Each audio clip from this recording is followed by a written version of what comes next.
দ্বিতীয় দফার ভোটের আগে ট্রাইব্যুনালে নিষ্পত্তির তালিকা প্রকাশ। দ্বিতীয় দফায় ট্রাইব্যুনালে নিষ্পত্তির তালিকা প্রকাশ। ওয়েবসাইটে এই তালিকা প্রকাশ করেছে নির্বাচন কমিশন। ট্রাইব্যুনালে চিহ্নিত কতজন বৈধ ভোটার দ্বিতীয় দফায় ভোট দিতে পারবেন স্পষ্টভাবে কোনো সংখ্যা জানায়নি নির্বাচন কমিশন। কাল দ্বিতীয় দফায় 142টি বিধানসভা কেন্দ্রে ভোট রয়েছে। সুপ্রিম কোর্টের নির্দেশে দ্বিতীয় দফায় ট্রাইব্যুনালের মাধ্যমে নিষ্পত্তি করা সাপ্লিমেন্টারি লিস্ট প্রকাশ করল নির্বাচন কমিশন। নির্বাচন কমিশনের ওয়েবসাইটে ওই তালিকা প্রকাশ করা হয়েছে। তবে কত সংখ্যক নাম যুক্ত হয়েছে সেই সংখ্যা নির্বাচন কমিশনের তরফে জানানো হয়নি।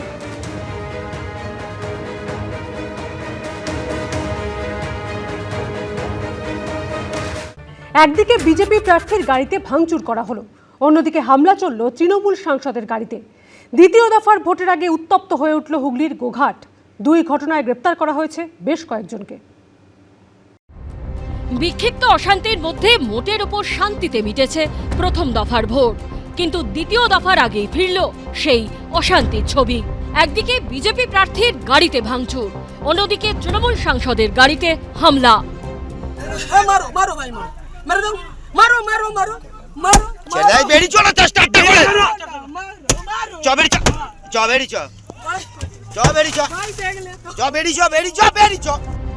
একই দিনে একের পর এক ঘটনায় রণক্ষেত্রের চেহারা নিল হুগলির গোঘাট।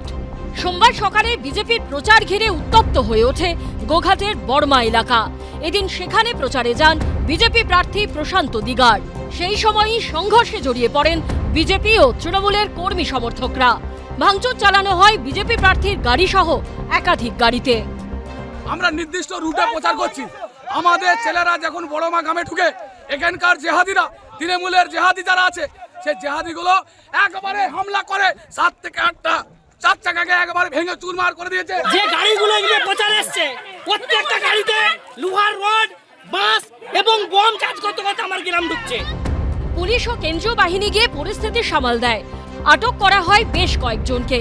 বিজেপি জখম কর্মী সমর্থকদের ঘটনাস্থল থেকে প্রায় 5 কিলোমিটার দূরে গোঘাটের প্রাথমিক স্বাস্থ্য কেন্দ্রে নিয়ে আসা হয়। এর মধ্যে অভিষেক বন্দ্যোপাধ্যায় সভায় যোগ দিতে যাচ্ছিলেন আরামবাগের তৃণমূল সাংসদ মিতালি বাগ। অভিযোগ, তখনই তার গাড়ির ওপর চড়াও হয় বিজেপি। পাথর ছুঁড়ে লাঠির বাড়ি মেরে ভাঙা হয় গাড়ির কাঁচ।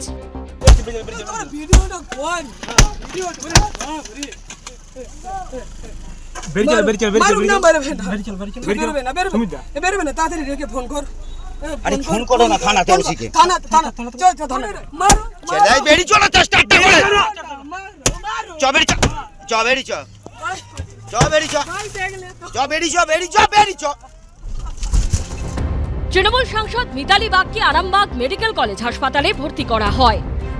গোঘাটে যেখানে বিজেপি প্রার্থী প্রশান্ত দিগারের নির্বাচন কার্যালয় হয়েছে, সেই কার্যালয়ের সামনে দাঁড় করিয়ে গাড়িটাকে লাঠি, তাড়া, গুলি গালাজ, বন্দুক বার করিয়ে সামনে দিকে ঠেকিয়ে কিভাবে গাড়িটাকে ভাঙচুর করেছে আপনারা দেখতে পাচ্ছেন। ইটের ঘায়ে কিন্তু দেখা যাচ্ছে যে এমপি সাংসদের গাড়ির সেই গাড়ি কিন্তু একেবারে ভেঙে গিয়েছে, কাঁচ ভেঙে দেওয়া হয়েছে। এই ভেতরেই কিন্তু সামনে সিটে বসেছিলেন সাংসদ মিতালি বাগ, তিনিও কিন্তু জখম হয়েছেন। উনি নিজেরাই নিজেদের গাড়ি ভেঙেছেন না কি করেছেন ঈশ্বর জানে, আর উনি জানেন। নাটকের একেবারে মাস্টার। ওনার নেত্রী যত বড় অভিনেত্রী, উনি তত বড়ই ঠিক অভিনেত্রী। বিজেপি এইসব কাজের সঙ্গে যুক্ত নয় কোনো রকম, আর বিজেপি কোথাও বলেনি কারো উপরে হামলা করতে। আহত তৃণমূল সাংসদকে দেখতে এদিন হাসপাতালে যান অভিষেক বন্দ্যোপাধ্যায়। নির্বাচন কমিশন সূত্রে খবর, বিজেপি প্রার্থীর গাড়িতে ভাঙচুরের ঘটনায় 5 জনকে গ্রেপ্তার করা হয়েছে। সূত্রের খবর, তৃণমূল সাংসদ মিতালি বাগের গাড়িতে হামলার ঘটনায় 3 জনকে গ্রেপ্তার করা হয়েছে বলে পুলিশ সুপারকে রিপোর্ট দিয়েছেন এসডিপিও। রুমা পাল ও বাপন সাত্রার রিপোর্ট, এবিপি আনন্দ। গোঘাটে ভাঙচুর করা হলো তৃণমূল সাংসদ মিতালি বাগের গাড়ি। আহত হয়েছেন তিনিও। আর তাকে হাসপাতালে দেখে আসার পর ওই ঘটনা নিয়ে সুর চড়ালেন অভিষেক বন্দ্যোপাধ্যায়। পাল্টা কটাক্ষ করেছে বিজেপিও।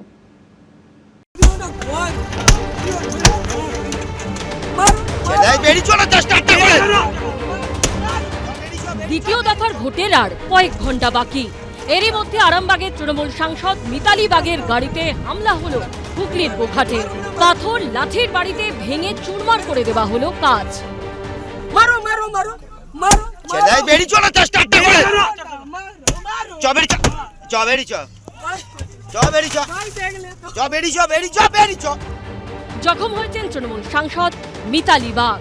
তাকে হাসপাতালে দেখতে যান অভিষেক বন্দ্যোপাধ্যায়। তারপরই আরামবাগের সভা থেকে হুঙ্কার ছুড়ে দেন তিনি। 4 তারিখে তৃণমূল আরামবাগ জিতুক বা হারুক, আমরা গতবারও আরামবাগ হেরেছিলাম, গোঘাট হেরেছিলাম, খানাকুল হেরেছিলাম, পুরসুরা হেরেছিলাম, কিন্তু উদারতা পার পেয়ে গেছিলে। এবার আমি নিজে দায়িত্বে থাকব। 4 তারিখ 12টার পরে কোন জল্লাদের কত ক্ষমতা আর কার দিল্লির বাবা কাকে বাঁচাতে আসে আমি 4 তারিখ দেখব। এগুলো শুধুমাত্র কর্মীদের চাঙ্গা রাখার জন্য বক্তব্য। কত আদিবাসী মহিলার উপরে অত্যাচার করেছে তৃণমূল কংগ্রেস, কতজন মহিলা ধর্ষিতা হয়েছিল তৃণমূল গুন্ডাদের দ্বারা 2021 সালে 2রা মের পর। এগুলো তো সর্বজনবিদিত। তৃণমূল কংগ্রেসের এই তাণ্ডবের দিন শেষ।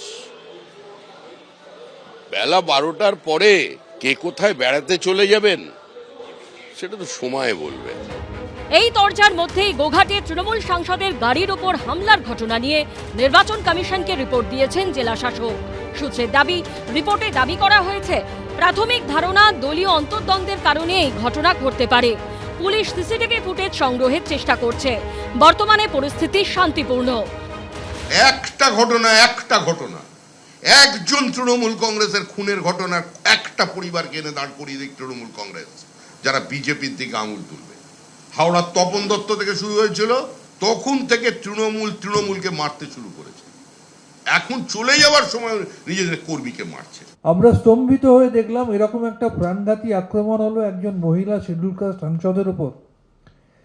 তদন্ত সম্পূর্ণ হওয়ার আগেই তার কিছুক্ষণের মধ্যেই ডিএম রিপোর্ট দিয়ে দিলেন ইলেকশন কমিশনকে যে এটা নাকি অন্তর্দ্বন্দ্বের একটা ঘটনা, এবং আমি মনে করি এর বিরুদ্ধেও পদক্ষেপ গৃহীত হবে। দশকের পর দশক গোঘাট ছিল ফরওয়ার্ড ব্লকের দখলে। 2021-এ পরিবর্তনের হাওয়াতেও সেখানে যেতেন ফরওয়ার্ড ব্লকের প্রার্থী বিশ্বনাথ কারো। 2016-তে গোঘাট ছিনিয়ে নেয় তৃণমূল। আবার 2021-এ বিজেপির টিকিটে জয়ী হন ফরওয়ার্ড ব্লক ছেড়ে আসা বিশ্বনাথ কারো। এবার কি হবে জানা যাবে 4 মে। বাপন সাতরা, কৃষ্ণেন্দু অধিকারী ও শিবাশিস মৌলিকের রিপোর্ট, এবিপি আনন্দ। এবিপি আনন্দ, এগিয়ে থাকে, এগিয়ে রাখে।